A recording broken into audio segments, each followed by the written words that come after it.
یہ ایک ایسا گاؤں ہے جہاں کے کھیتوں سے چاول اڑ کر نیچے مارکیٹ تک پہنچتا ہے۔ جناب یہ چین کی میونسپیلٹی ہے چنگچنگ، اور اس کا ایک گاؤں ہے جہاں پہ چاول کے کھیت ہیں، اور چاول جو ہے وہ ڈھلوانوں میں لگائے جاتے ہیں۔ اب جب فصل کی کٹائی ہوتی ہے جناب، تو اس کو نیچے مارکیٹ تک لے جانے کے لیے پہلے یہ ہوتا تھا کہ جو مزدور ہیں یا ورکرز ہیں ان کو کافی سفر کر کے نیچے جو ہے وہ مارکیٹ تک ان چاولوں کی بوریوں کو پہنچانا پڑتا تھا۔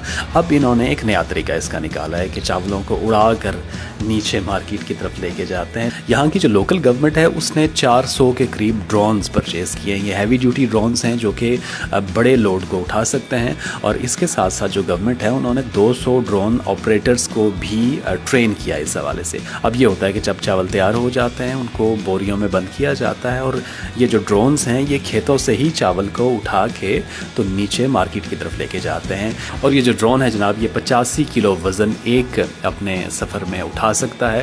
اچھا، چاولوں کی فصل کے لیے ڈرونز کو استعمال کرنے کا فائدہ یہ ہو گیا کہ ایک تو جو ورکرز پہلے استعمال ہوتے تھے ان کی جگہ اب ڈرونز آ گئے، اور وہی ورکرز جو ہیں وہ ڈرون آپریٹرز کے طور پہ کام کرتے ہیں۔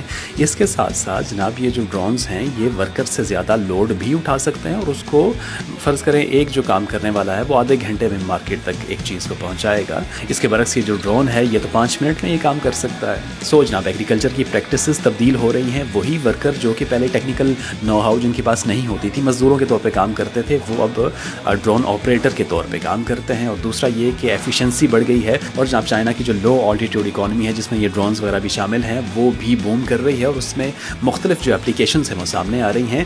کہا یہ جا رہا ہے کہ 2025 کے اینڈ تک اس کی جو ویلیویشن ہے اس صنعت کی وہ $210 بلین تک پہنچ جائے گی۔ سو جناب نئی ٹیکنالوجی آ رہی ہے، نئے شعبے جو ہے وہ سامنے آ رہے ہیں، اور ایفیشنسی ہر ایک شعبے میں زیادہ ہوتی جا رہی ہے۔